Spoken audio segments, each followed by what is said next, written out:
Macky Sall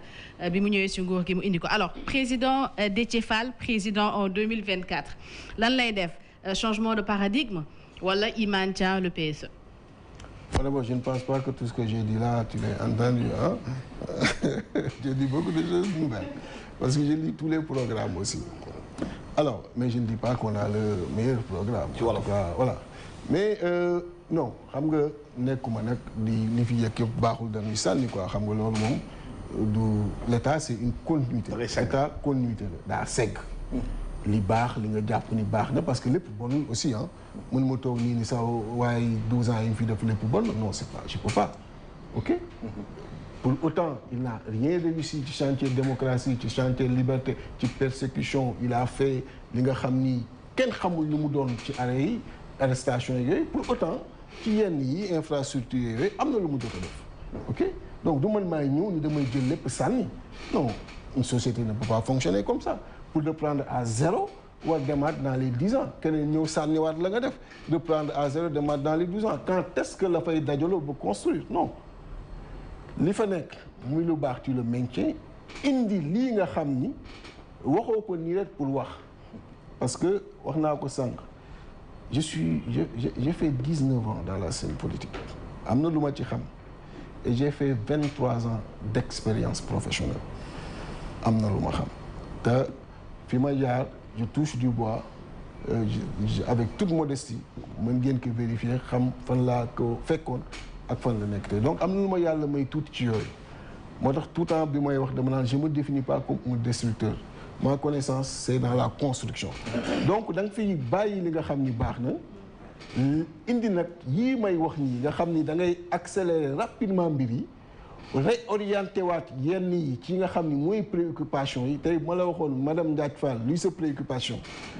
nga war fi nekk di waxal sénégalais yi yëpp da nga naan ma dund bi cher na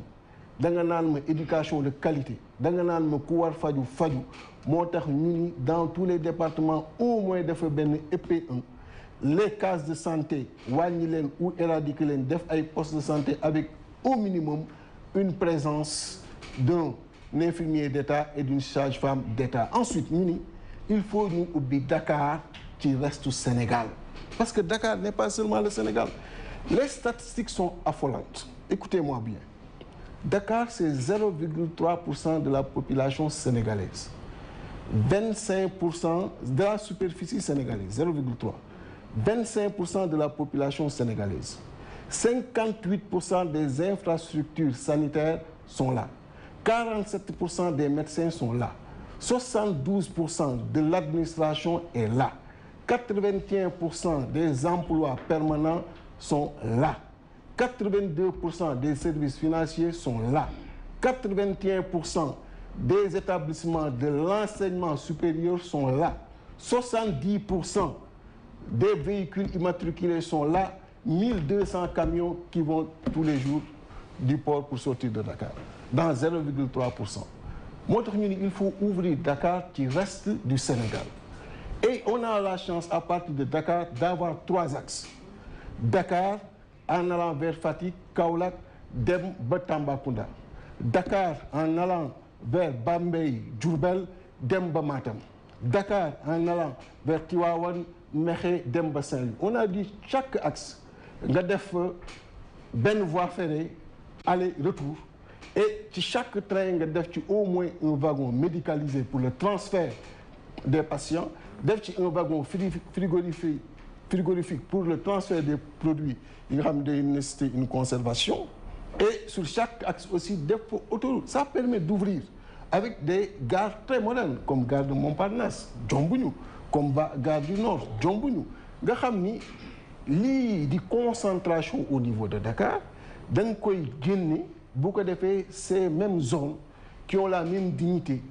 et qui doivent avoir cette possibilité am dund bu am solo zone yooyu am ko et dina wàññi exode bi bu ko defee nga am une meilleure équité territoriale et dans le programme que nous avons proposé xam naa loolu dégg goo ko ba tey mi ngay maanaam interview ba tey loolu mi ngi ci programme et on a dit pour les 1200 camions vous savez les chiffres je les aime bien la distance entre Bamako et Abidjan, c'est 1150 kilomètres. La distance entre Bamako et Dakar, c'est 1350 kilomètres. Ici, tu as 16 heures de route, là-bas, tu as 11 heures de route. Donc, le port d'Abidjan est beaucoup plus privilégié par les Maliens que le port de Dakar. On a dit qu'il faut avoir un port sec à Kidira, qui est à 700 km de Dakar. L'avantage, moi, tu réduis la distance de 700 km et les 1350 km vont passer à 650 km et tu vas être donc avantagé ci port Abidjan et donc tu vas recevoir plus de fret yi nga xam ni mooy jóge Mali et tu vas bloquer les camions maliens qui arrivent à Dakar à ce niveau. Et l'effet mooy maintenant tu vas da ngay avantager le transport bi nga xam ni sénégalais yi lay doon ñooy jëlee maintenant au niveau du port de Dakar pour yóbbu au niveau du port sec. Et yooyu yëpp day am avantage ouvrir le Sénégal ci desitu Sénégal nga xam ne ñëpp dootu ñu nekk biir Dakar. mais loolu noonu la avec ces statistiques yi may wax point de PSE li nga wax ni apparemment PSE bi am na point yu bëri yu abordé ci loolu. il y a des points. oui am na yenn yu ci nekk pas tout ce que je viens de dire am na yenn parce que le PSE quand même. train bi nga wax liiraat ko non il parle de la réhabilitation train Bamako bi. autoroute Dakar Saint-Louis. autoroute Dakar Saint-Louis boobu axe mi ngi ci mais moi je t'ai parlé de 3 axes et pas seulement d'autoroute de voies ferrées aussi. même ça parce que li ma gëm mooy le transport en masse il faut ñu dem ci aussi bien pour les personnes que pour les marchandises. da nga wax train bu jógee Dakar. voilà jaar Saint-Louis dem Matam dem Tambacounda. non j'en ai parlé xanaa da nga maa déglu def tour bi. ba gis ma train boobu non da nga maa déglu. waaw xam nga loolu waa Fouta xam nga train boobu la ñu soxla. non xam nga loolu. xam nga dama la waa Fouta man je parle de plein pour wàllu Fouta. yow dama la ñu soxla train bu jógee Dakar dem Saint-Louis dem Podor dem Matam dem Bakel dem Tambacounda dem Kolda. train bu def ceinture bi. voilà xam nga ceinture boobu.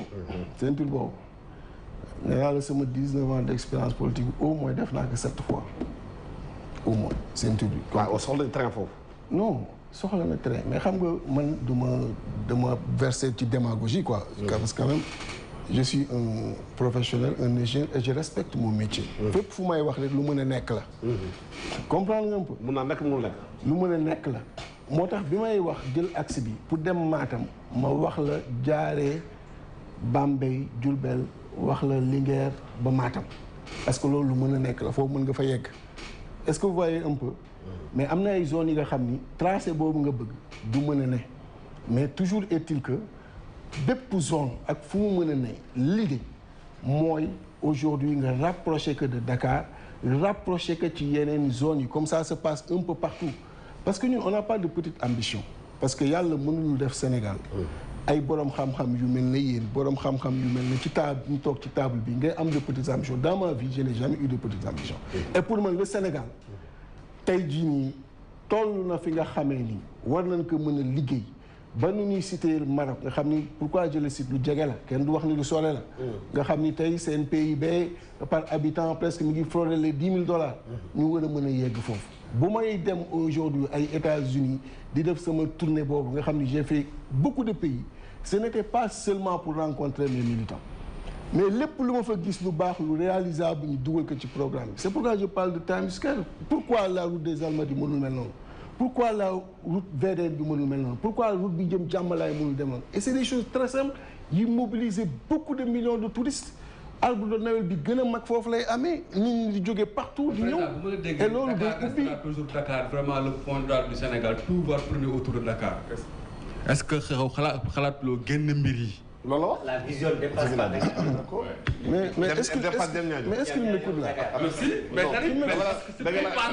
de Dakar pour irradier vers le kii. non parce que c'est Dakar nga war a ubbi moom nga war décongestionner xam nga fi fees ma jox les statistiques lu tax mu fees loolu ngay ubbi déverser ko ci ñeneen ñi. moo tax ma koy tudd ensuite. le temps. la vision ne dépasse pas Diamniadio. pourquoi la vision ne dépasse pas Diamniadio c'est que Diamniadio la concentré lépp te Diamniadio ci biir région de Dakar la bokk 0,3% yi ma lay wax Diamniadio ca la bokk te beneen problème bi fa nekk c'est un problème technique sérieux c'est-à-dire que terrain yi foofu gis ngeen le sol vous yéen ñëpp gis ngeen la fa xew la nga xam ni da nga waroon def 1 fii pour nga def ko Diamniadio daa dem ba ay 1,7%. Parce que tu es obligé dans certaines zones de décaisser à un certain niveau pour def un radier stabilisé.